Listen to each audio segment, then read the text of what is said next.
예수님은 오셔서 여러 가지 기적을 베푸시고 또 하나님의 뜻을 가르치시며 하나님을 알기 위해서는 나를 믿어야 된다. 나는 하나님이 보낸 그 아들이다. 이렇게 그의 공생의 사역을 진행하고 있습니다.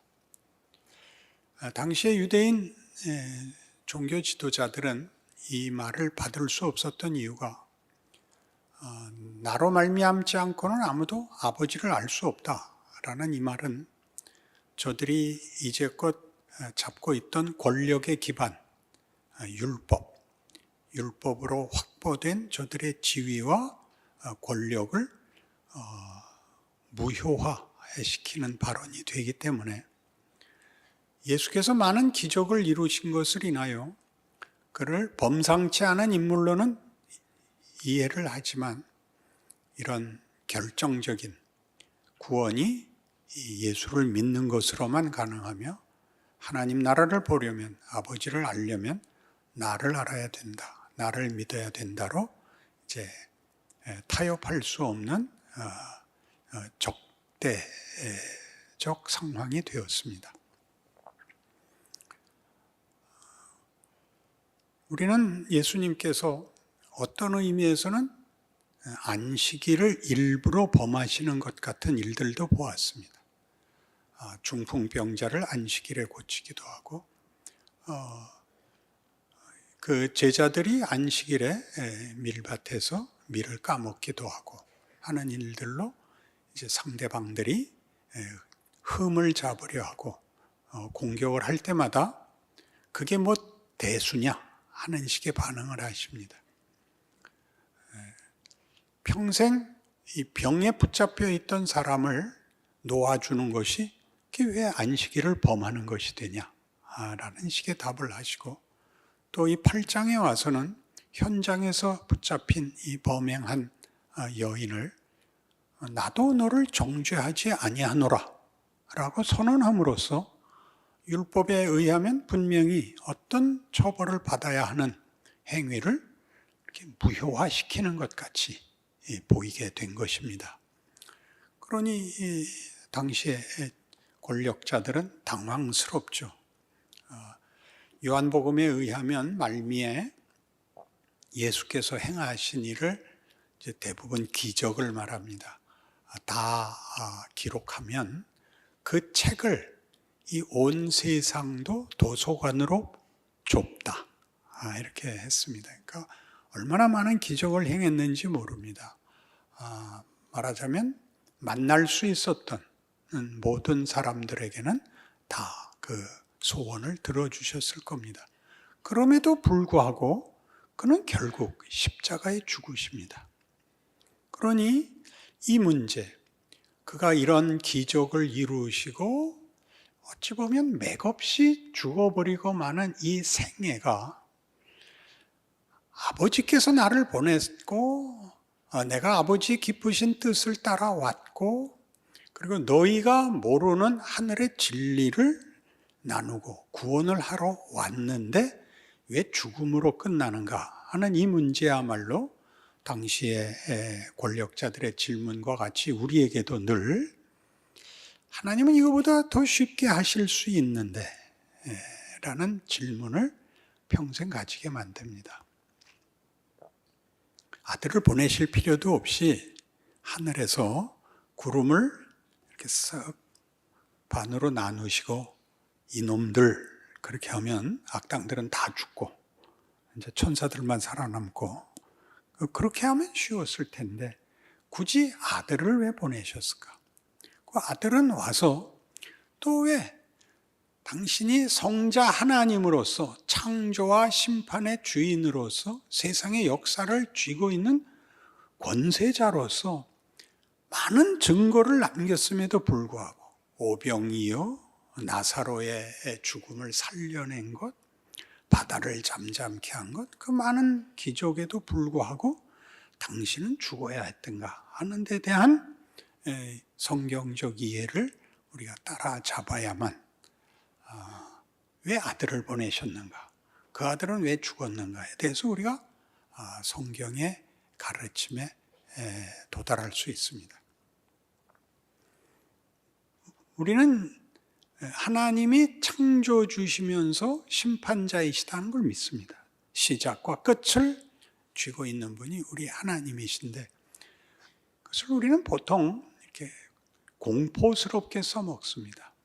하나님이 모든 역사와 인류의 운명을 쥐고 계시다. 그에게 잘못 보이면 벌 받는다.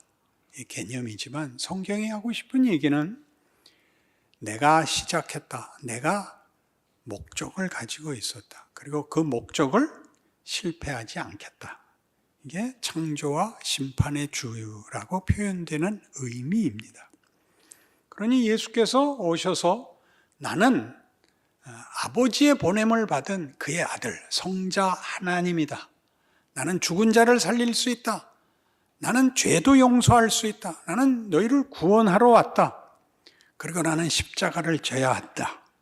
라고 그의 생애를 마치신, 부활로 그 모든 것을 뒤집으신 그의 생애, 그의 정체성, 그로 말미암아 드러나는 하나님의 당신에 대한 증명, 구원에 대한 증명, 그리고 우리의 삶에 대한 성경적 설명에 대하여 오늘 귀를 기울여야만 하는 것입니다. 빌립보서 2장에 가시죠.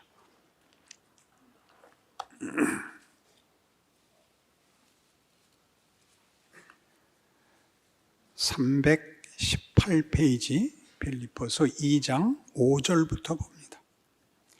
너희 안에 이 마음을 품으라. 곧 그리스도 예수의 마음이니 그는 근본 하나님의 본체시나 하나님과 동등됨을 취할 것으로 여기지 아니하시고 오히려 자기를 비워 종의 형체를 가지사 사람들과 같이 되셨고 사람의 모양으로 나타나서 자기를 낮추시고 죽기까지 복종하셨으니 곧 십자가에 죽으심이라.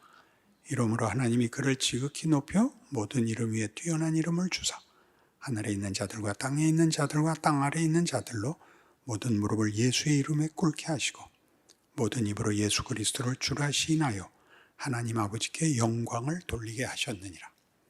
그러니까 이 방법이, 십자가에 죽는 방법이 하나님께 가장 큰 영광이랍니다. 하나님께서 이 영광을 받으시는 것은 아들이 아버지에 대해서 아주 완벽하게 승복하신 증언이기 때문입니다.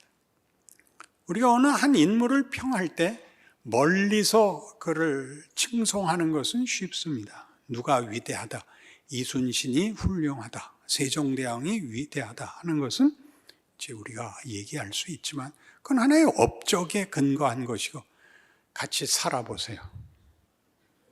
얼마나 골치 아팠겠는가. 그런 식으로 한 사람의 사실 평가는 측근에 의해서 일어나야 됩니다. 이게 하나님이 그 아들을 보내시는 이유입니다. 예수님에게서도 오늘 본문에 나온 바와 같이 나는 하늘로부터 왔다. 내가 하는 말이 진리다. 나는 빛이다. 나는 생명이다. 네가 혼자 그렇다고 우기는 것이 무슨 근거가 있으며 무슨 효과가 있겠는가? 그러니까 예수님께서 아버지가 나를 보내셨기 때문에 그리고 내가 아버지의 기쁘신 일을 하고 있기 때문에 내 증언은 나 혼자 하는 게 아니라 아버지가 하는 거다. 내가 아들인데 아버지의 말을 하는 것이고 아버지의 뜻을 행하는 것이기 때문에 이건 2인분이다. 이신분이다. 2인분이다 그러니까 금방 신과 인간의 차별화가 돼서 그런 말이에요.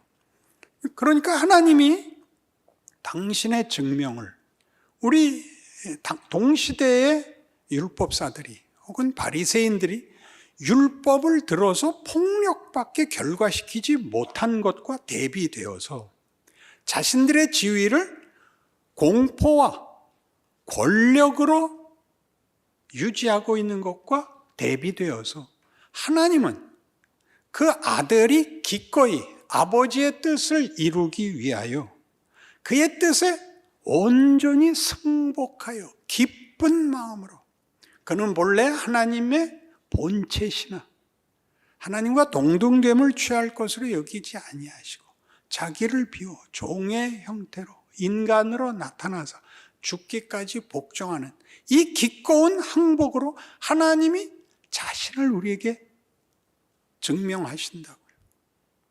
이 아들의 승복이 우리 보통 하는 그의 헌신, 그의 희생, 이런 단어로 윤리적 최고의 희생이라는 단어로 가치를 쓰지 마시고 아버지에 대한 아들의 항복을 보시라고요.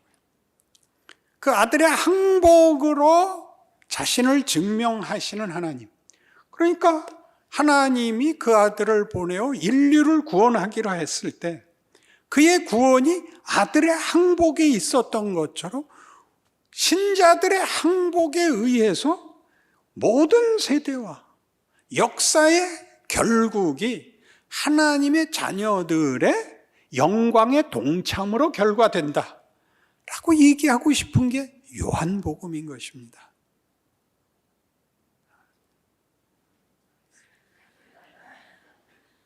여기가 우리가 헷갈리는 부분이죠. 왜 그가 창조주와 심판자로서 모든 것을 뒤집을 수 있는 권력을 가지고 죽느냐 이거죠. 죽음으로도 그 폭력을 감수하여 창조와 심판의 사랑과 긍휼과 자비와 영광의 하나님을 담아내는, 그것으로 이것을 훼손하지 못하는 그런 자리까지 예수님이 들어가심으로써 우리에게 하나님은 항복할 만한 분이다. 하나님은 정말 다른 분이다. 예수를 보라. 이렇게 된 거죠. 그 예수님은 우리에게 너는 나를 따라오라. 이렇게 된 거죠. 우리의 기도는 얼마든지 오병이어의 기적을 만들 수도 있고, 그리고 우리가 받는 고난들은 얼마든지 하나님이 나에게 이 세상의 무지와 폭력과 죄악들을 감수하고 다 삼켜서 하나님이 그 아들을 보내서 하나님의 영광과 구원을 만들어내는 이 놀라운 일에 내가 참여해라, 이렇게 요구하는 거죠. 에베소서 3장, 빌립보서 앞이 에베소서입니다.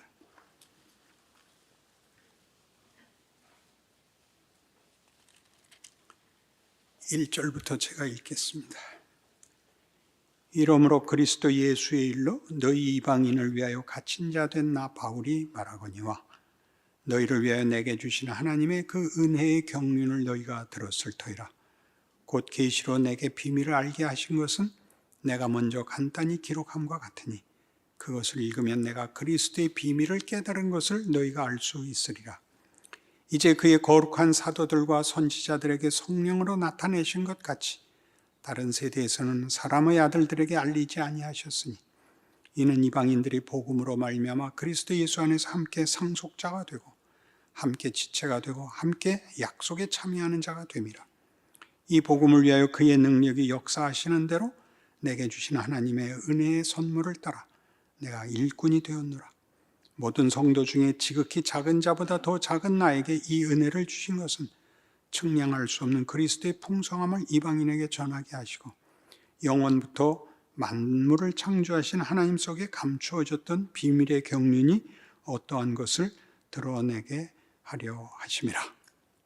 그러니까 사도 바울이 이방인의 사도가 됐습니다. 그는 유대인 중에 유대인이고 베냐민 집하고 랍비고 최고의 종교 교육을 받은 사람이지만 하나님이 그를 유대인들을 위하여 쓰지 않고 이방인을 위하여 씁니다. 유대인들은 예수를 거절했고 바울도 거절했고, 그러나 예수를 만나 진실을 알게 되고 하나님의 뜻을 알게 되고 사도로 부름을 받아서 유대인들은 그를 박해하고 추방하고 그는 쫓겨나듯이 이방 세계로 가게 됩니다.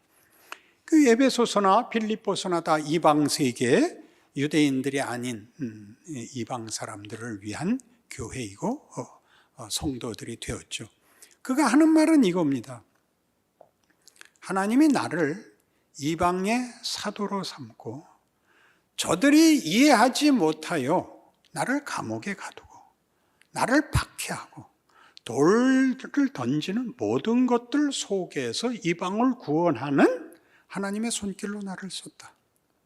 그러니까 이스라엘은 너희만 선민이고 차별화돼서 배타적인 우월감을 가지거나 유일한 정체성을, 선민이라는 정체성으로 우월감을 나타낼 게 아니라 우리 역사가 온 인류를 위한 역사였다는 걸 내가 알게 됐다.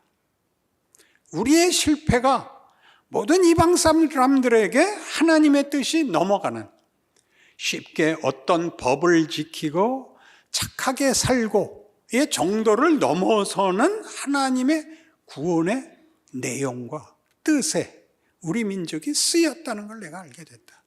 그래서 지금 나는 원래 우리가 알고 있던 이해의 범주를 벗어난 자리에까지 또 우리의 기대와 다른 방법으로 하나님이 일하고 있다는 걸 나는 알고 있다. 그리고 이 일에 예수님이 그러신 것 같이 내가 복음을 들고 나갔을 때 저들이 나를 알아보지 못했고 나를 이상한 사람 취급하는 온갖 험한 고난을 겪을 수밖에 없었다. 나는 이것이 하나님의 방법이라는 걸 알고 있다. 계속 읽어요. 11절, 10절. 이는 이제 교회로 말미암아 하늘에 있는 통치자들과 권세들에게 하나님의 각종 지혜를 알게 하려 하심이니 곧 영원부터 우리 주 그리스도 예수 안에서 예정하신 뜻대로 하신 것이라. 우리가 그 안에서 그를 믿음으로 말미암아 담대함과 확신을 가지고 하나님께 나아감을 얻느니라. 교회로 말미암아. 교회란 신비한 하나님의 방법입니다. 여기는 권력을 가지지 않습니다. 그저 믿음의 공동체입니다. 힘을 가지지 않는데 이런 예수를 믿는 사람들의 모임으로 하나님이 일을 해서 여기 있는 대로 하자면 하늘에 있는 통치자들과 권세들에게 하나님의 각종 지혜를 알게 합니다. 우리가 알고 있었던 힘에 의한 승리, 힘에 의한 명분을 다 깨십니다. 왜 깨냐고요? 그것보다 큰 것이기 때문에 그렇습니다. 여러분, 가장 강한 힘보다 사랑이 더 크기 때문에 그렇습니다. 사랑 타령을 하면 사랑이 되는 게 아니라 힘으로 하는 문제를 극복해야 됩니다, 여러분이. 힘에 의한 손해를 보는 것으로 원망을 하면 안 됩니다. 원망을 하지 마라가 아니라 힘을 가지고 누구를 울려서 승리하는 것을 하나님이 원치 않습니다. 하나님이 당신의 뜻을 관철시키기 위하여 누구를 지옥에 보내는 것이 하나님의 뜻이 아닙니다. 그러니 생각을 이제 다시 해보십시오. 그래서 끝에 이렇게 나와요. 14절, 13절. 그러므로 너희에게 구하노니 너희를 위한 나의 여러 환난에 대하여 낙심하지 말라. 이는 너희의 영광이니라. 이게 영광이래요. 이 고난이. 하나님이 이 세상이 겁내는 고난, 슬픔, 아픔, 절망, 죽음 앞에 나를 세워서 그런 것들이 최고의 권력이지 않다고 나를 쓰신다. 그것이 예수가 오신 이유였고 예수를 통해서 아들을 통하여 받으시려는 하나님에 대한 증언이었고 그 일을 하는 것이 아들에게 영광이었고 기쁨이었고 우리 인생에도 예수 믿는 자들에게 최고의 명예다. 이렇게 선언하는 겁니다. 이걸 인상을 쓰고 설교를 해야 된다는 건 비극입니다. 그리고 우리가 뭘 넘어서야 되는지를 알아야 되는 겁니다. 힘의 논리, 승부의 논리가 아닙니다. 그러니 여러분이 당장 이 말이 생각이 나요. 그 어떡하란 말이에요? 그 어떡하란 말이에요는 여러분이 절벽 앞에 선 것 같으죠. 발을 내디디라는 것이니까요. 우리가 알고 있었던 모든 안심과 만족이라는 그 허구를, 그 기만을, 그 공포를 넘어서라는 것이죠.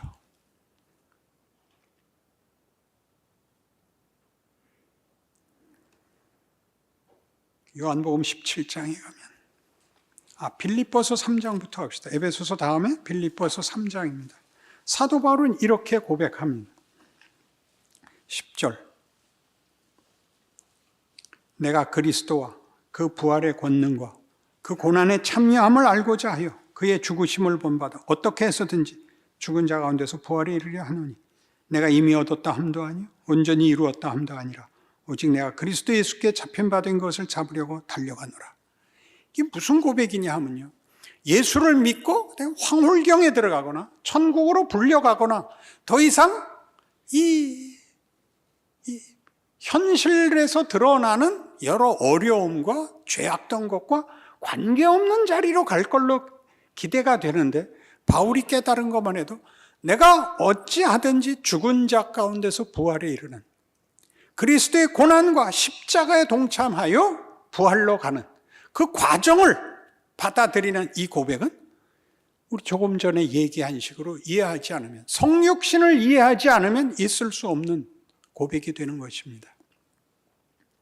영국에서는 국가에 공헌이 많으면 경이라는 존칭을 쓰게 해줍니다. 명예로운 호칭을 주죠. 경, 아무의 경이라는 말을 쓰는데 영어로는 그냥 로드입니다. 근데 이 일은 이제 제일 쉽기는 나라를 위하여 큰 일을 한 어떤 군인들이나 또는 예술가에게 주는데 그 연극 배우들에게도 줍니다. 셰익스피어의 극을 최고로 치고 거기에서 주연을 잘한 사람들에게, 모두에게 주는 게 아니라 가장 잘한 사람들에게는 이 경칭을 줍니다. 그러니까 셰익스피어 연극 중에 이 경칭을 받을 만한 작품은 4대 비극입니다. 그러니까 오셀로나 리어왕이나 햄릿이나 하는데 주인공으로 등장하여 그 연기를 잘하면 이 경칭을 주는데, 그게 주인공들은 참으로 비참한 생애를 사는 겁니다. 그 인간이 감당할 수 없는 극한의 고통 속에 들어가는 역을 해야 되는 건데, 그 역을 제한받는 것부터 명예죠. 그렇게 설레는 거 아니고 연극이잖아요. 뭘 다 볼 거리세요. 최고의 배역이라고요. 아무에게나 주겠어요. 그렇죠? 그걸 하려면 정말 내면의 연기, 인간 영혼의 고통에 관한 어떤 이해가 없으면 할 수가 없는 거죠. 이것이 명예인 것 같이 하나님께서 우리 인생에 이 가장 세상이 줄 수 있는 최고의 고통 속에 들어가라고 합니다. 왜 그러죠? 그런 깊이까지 들어가야 반전이 그만큼 올라옵니다. 다 살면서 경험했다시피 형통하면 뇌가 녹겠습니다. 그러죠? 이건 농담이지만 멋진 농담이니까 하나 할게요. 이제 나중에 인류가 많이 발전해서 장기 이식이 잘 되고 이러면 모든 신체를 다 이제 젊은 것으로 바꿀 수 있고 인공으로 할 수 있대는데, 뇌만은 인공으로 할 수 없어서 사람 걸 넣어야 되는데, 그때 어떤 연령대의 뇌를 바꿔치기 하면 제일 좋은가? 나이와 상관없이 정치인의 뇌를 바꿔 써야 된답니다. 그래서 아니 왜요? 한 번도 쓴 적이 없어서 싱싱하게 새 거랍니다. 여러분 인생을 살면서 고민을 할 필요가 없게 살게 해주세요. 그러는 것은 성육신을 거부하는 겁니다. 인간은 생각을 해야 되고 고통에 몸부림쳐야 고통이 주는 공포와 범위를 벗어납니다. 인간의 진정한 가치를 발견하게 되죠. 한 사람이 누구를 향하여 웃는다는 것은 철이 없을 때 웃는 거하고 이런 경지에 들어간 웃음하고는 다릅니다. 다르잖아요. 애들이 그런 모습을 가지고는 안 됩니다. 애들 때는 동심이 괜찮지만 나이가 들어서도 난 진심이야 그렇게 얘기하는 거 안 됩니다. 그게 주름살로 나와야 됩니다. 그렇지 않습니까? 성경이 하는 얘기, 하나님이 그 아들을 보내어 당신의 영광을 우리에게 증거하듯이 예수가 증언한 것이 우리 것이 되게 하는 이 일에 우리가 부름을 받아 우리 인생이 하나님의 영광과 구원과 진리와 승리를 담는 일에 우리가 부름을 받고 있다. 우리가 이 배역에 동참하고 있다를 아는 것은 그건 대단한 명예가 되는 것입니다.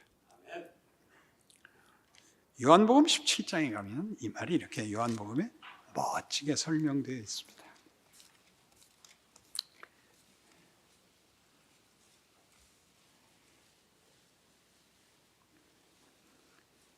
요한복음 17장 21절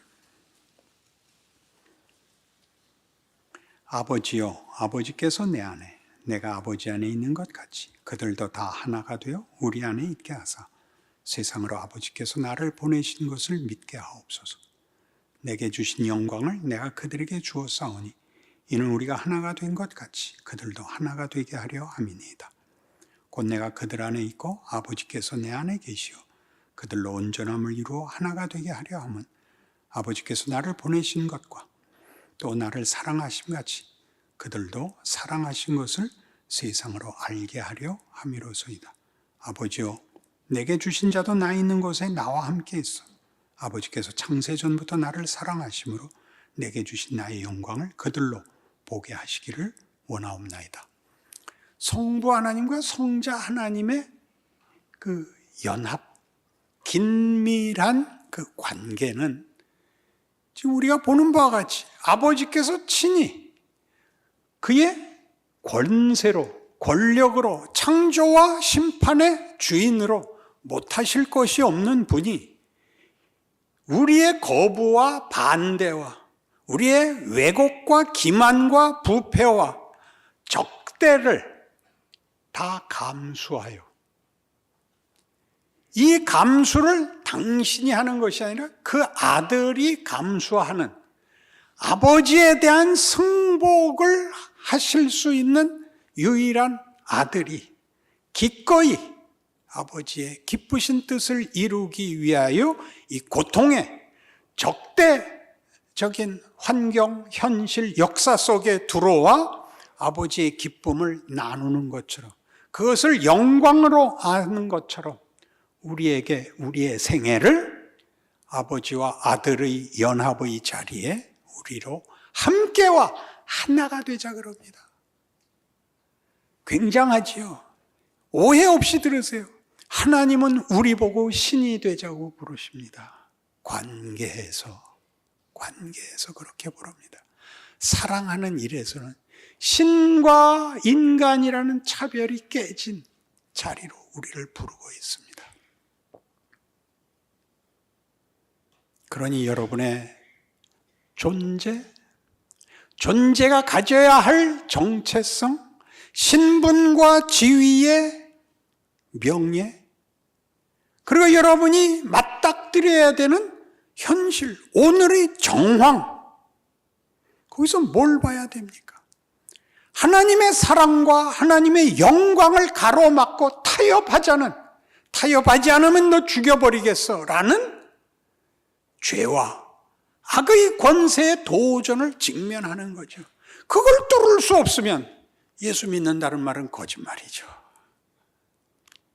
모든 것이 해결되고 마는 것, 주문만 외우면 되고 마는 것, 나는 너보다 더 많이 가졌어, 나는 재능도 나는 힘도 너보다 우위에 있어 라는 우열의 개념, 승부의 개념 위에 아무것도 없죠. 하나님이 여기서 우리를 구원하시려고 하는 겁니다. 그런 짐승의 세계, 동물의 왕국에서 벗어나라. 너는 내 자녀다. 위대한 인생을 영광된 존재가 되어라. 매일 도전하십니다. 한꺼번에 안 됩니다. 시간 오래 걸립니다. 35년이나 같이 하고도 표정이 변한 게 없습니다. 그러나 믿음을 잃지 않고 있습니다. 여러분들도 같이 잃지 않고 있는 것을 믿습니다. 기도하십시다. 하나님 아버지, 하나님이 우리를 사랑하신다는 건 참으로 놀랍고 경이롭습니다. 우리가 무엇이길래 이렇게 끝까지 붙잡고 놓지 않으시는지 두렵고 기이하고 그리고 도망가지 않겠습니다. 부끄러운 자신을 인하여 절망하지 않겠습니다. 하나님이 그 아들을 보내신 바로 그 지극한 권능으로 우리 인생을 이기게 하실 줄 믿습니다. 믿음을 지켜내게 하여 주시옵소서. 지금은 우리 주 예수 그리스도의 은혜와 하나님 아버지의 극진하신 사랑과 성령 하나님의 교통하심이 하나님을 아버지라 부르는 이 놀라운 고백에 권능과 운명을 기억하고 승리를 약속하고 돌아가는 심령들 위에 영원토록 함께 있을지어다. 아멘.